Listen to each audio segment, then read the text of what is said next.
you were to stop working, imagine this to yourself. How long can you survive on your remaining savings? What I just asked you was the definition of wealth. Here is a man named Robert Kiyosaki, an American investor, businessman, author, motivational speaker, and financial commentator who became well known in the recent years, who has an estimated net worth of $80 million. Want to know something interesting? Huh? He wasn't raised in a wealthy background. In fact, his family was like most people who worked but didn't have the best financial education and oftentimes struggled with money. So then, how did Robert become rich today? Let's take a look as he explains in one of his bestsellers called Rich Dad, Poor Dad.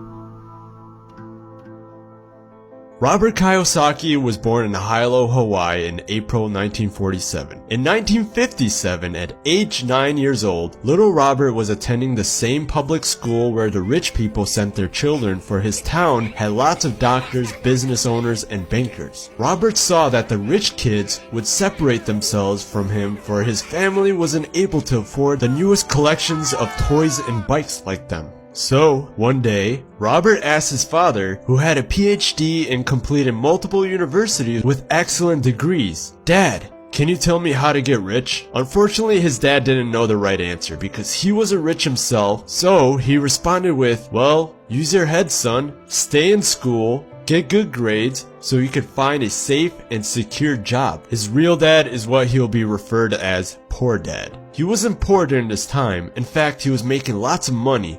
But in the end, this man's financial life takes a turn for the worst. Now, little Robert has a friend named Mike, in which Mike's father would be referred as Rich Dad, who started mentoring Robert and his son Mike about how to really become rich. At this point in time, Rich Dad wasn't really rich yet, but soon became to be one of the wealthiest men in Hawaii. So then, what did Rich Dad teach Robert? Rich Dad poured a strong financial foundation into these kids' minds of many important principles. To start off, the first lesson you need to know is you must know the difference between an asset and a liability, and that you need to buy assets. If you want to be rich, this is all you really need to know and understand the most. You see, the rich acquire assets, and the poor and middle class acquire liabilities, but sometimes they think they are assets. The primary cause of financial struggle is simply not knowing the difference between an asset and a liability. Oh, right. You don't even know what an asset and a liability is, don't you? An asset is something that puts money in my pocket. A liability is something that takes money out of my pocket. For instance, let's draw a cash flow pattern of a normal individual. This person right here earns his income from a job, and his expenses are things like food, clothes, entertainment, and transportation. Unfortunately, he doesn't have assets, but sure does have liabilities that constantly takes money out of his pocket, because things like mortgages, taxes, credit cards, loans, and believe it or not, the house.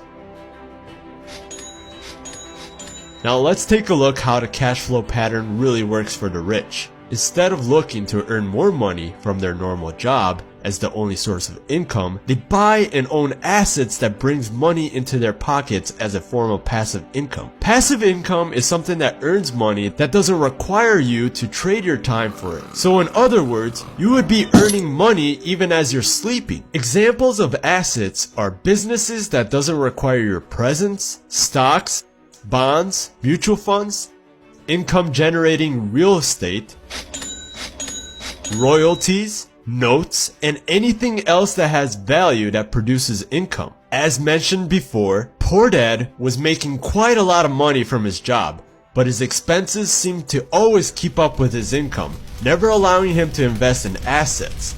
As a result, his liabilities such as his mortgages and credit card debts grew greater over time. And this is the fault of having income equals expense, and assets is less than liabilities. And sadly, this is what drove Poor Dad into debt.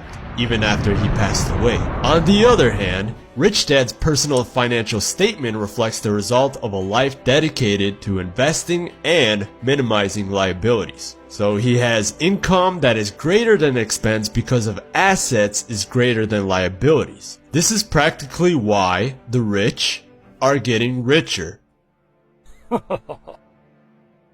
Their assets generate more than enough income to cover expenses, with the balance reinvested into the asset column. The asset column continues to grow, and therefore the income grows with it.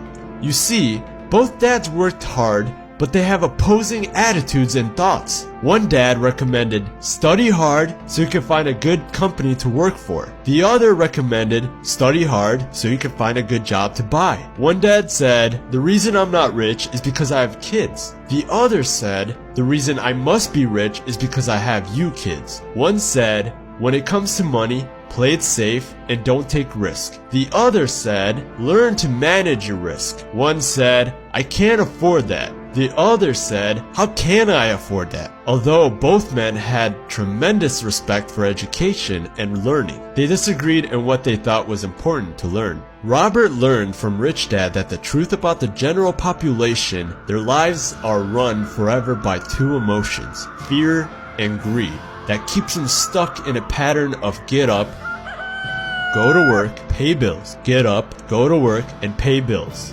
Fear has them in this trap of working, earning money, working, earning money, and hoping fear will go away of not having money.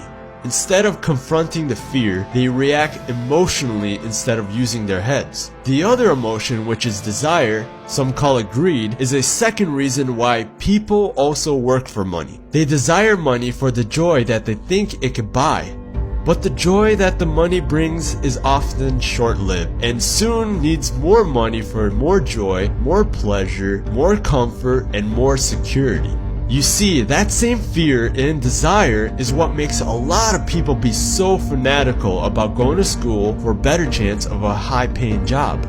But don't be discouraged. An education and a job are important, but it won't exactly handle that fear. To handle that fear, you need to learn the power of money, not be afraid of it. Unfortunately, most schools don't teach about this, and if you don't learn it, you'll become a slave to money. Ignorance of money can cause so much greed and so much fear that can lead you into life's biggest trap of constantly working. Rich Dad said, learn to use your emotions to think, not think with your emotions. Examples of emotional thinking are like, I need to get another job. I deserve a raise. I want this job because it is secured, instead of clearly thinking like, is there something I'm missing here?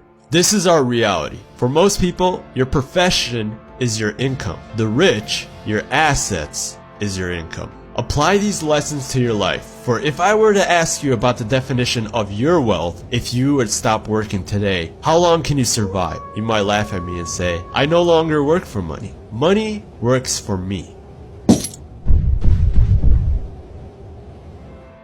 Thank you guys for watching. Click that like and that subscribe button if you want to see more helpful videos like this.